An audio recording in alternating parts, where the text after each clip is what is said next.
Today is the day I hope to fix the clutch. Now, this is actually clean oil. I've technically already had this case off once, about a month ago, a couple of weeks maybe. I wanted to pull it all apart off camera. It helps me to concentrate if I'm not worried about where the GoPro's pointing. And mainly I wanted to make sure that the clutch plates I ordered online were in fact the correct ones. Now these are very, very generic pads with no markings, nothing really to differentiate them, and they're still dry and they still need a soaking in oil.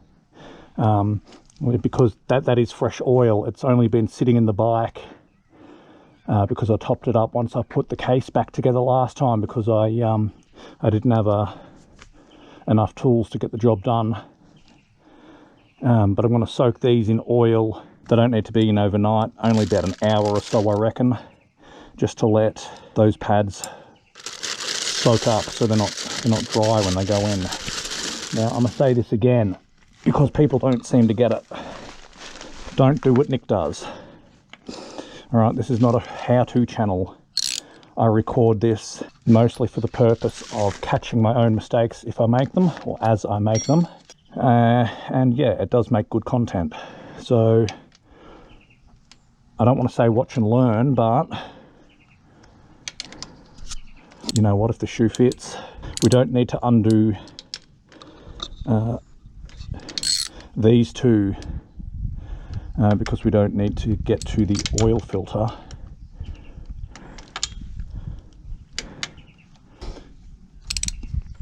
This is a bit of a nuisance of an 8mm socket, because it's a bit too fat. I really needed a deep. Oh, hang on a minute. I thought I did have a deep impact 8. There it is. So it makes the access a lot easier. It's going to make getting in there so much easier.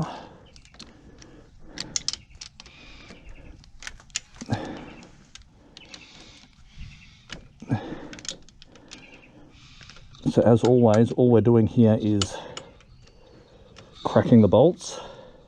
Now the thing is, these case bolts, they're not super tight. I think, it's my opinion, that once you've taken that initial pressure out of the out of all the bolts, you can go ahead and start undoing them like so. Okay, they're all the same length too, so you don't need to stress too much.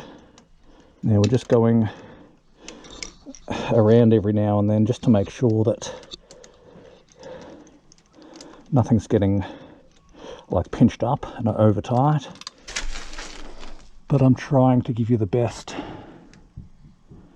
view that I can in here, because the clutch cable can be a bit finicky, and this bracket, it's not difficult, but it is probably the most fiddliest part of removing this whole thing. So that's going to be my second last bolt to take out, and this one being the final.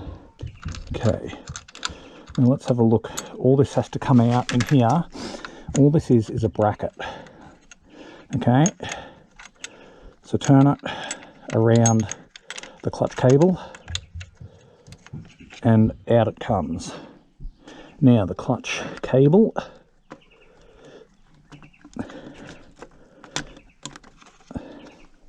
just let that hang and pull that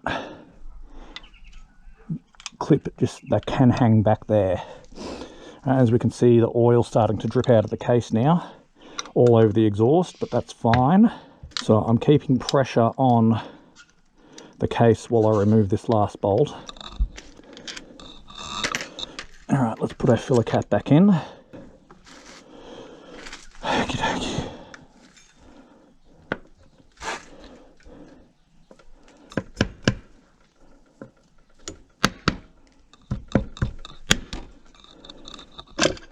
Okay, now you want to watch. This is essentially your bucking bar. There's no bearing that goes behind it. It's just a plain old bearing. Don't lose that. It'll sit right back in there. Now, I already had this all apart a little while ago. It's really, really basic in here. You can pull out your oil screen there and make sure it's not got crap on it, which obviously I pulled that out last time, but it wasn't even dirty. I just want to go ahead and give this a bit of a wipe. All right, now obviously because all this shebang-a-bang moves, like so, we're going to want to jam something in there to stop it all moving around. The trouble is, when you go to loosen it, it all turns. So this is an aluminium can, which I'm hoping I can jam up in there and stop this turning. And I chose aluminium because it's soft and it won't damage the teeth.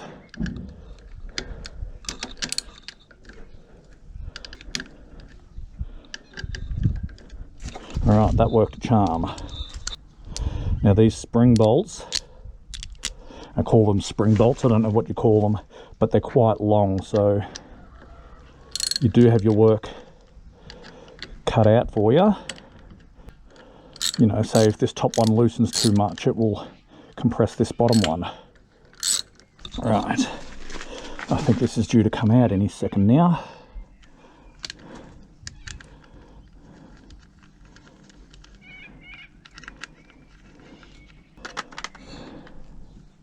Now we're going to hold that in place because even though there's no pressure behind these springs, things can still just come undone.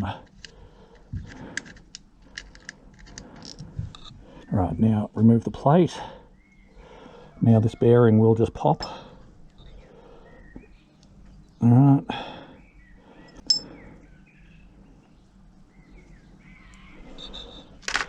Now, remove each of these springs. Now they are identical, but for the sake of good form, we're going to set them down like that.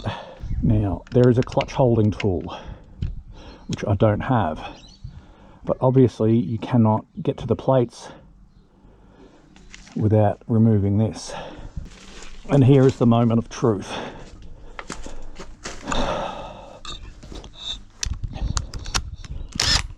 Because previously I have been unable to get this off.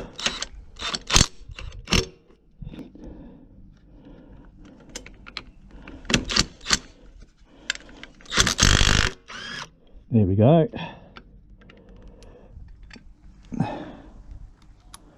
Nice and easy. Now I want to point out that it didn't take much pressure to hold this with the rattle gun.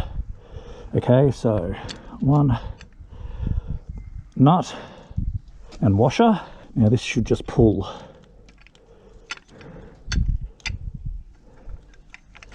There we go. Now I don't want this slipping out just yet because I haven't seen behind here. This little washer has got to stay back there. I'm going to pop that up there. Now what you'll notice here is that this front plate is sitting between these teeth and the rest are sitting in the valley. Beyond that, I don't see any difference between each of the plates. So let's see. I don't know what a burnt out clutch looks like, but I imagine it looks a lot like that. Okay, so it goes on like this. Front plate, steel plate. Yeah, look, if that's not a burnt clutch, I don't know what is. Okay, so I'm going to sit them like that. So, friction pad first and then the metal. Alright, so we don't technically need to take this off. But look at that. Probably a good thing I pulled that plate, because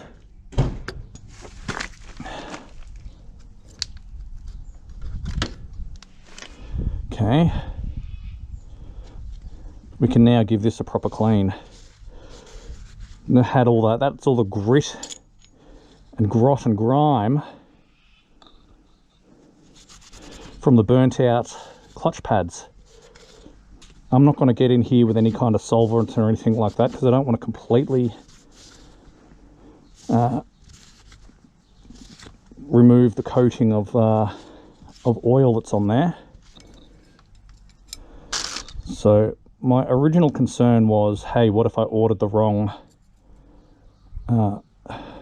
bits? But as you can see, that's what it looks like. You can even see the wear there. I'm just going to look at each of these closely. I don't think any of them are marked with any identifying like front pieces. Being very careful with our oil there.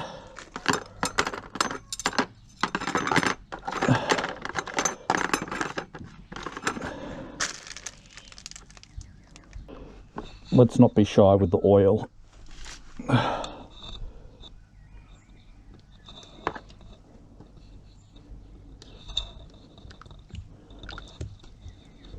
Now, obviously these don't need to soak in oil because they're not absorbent.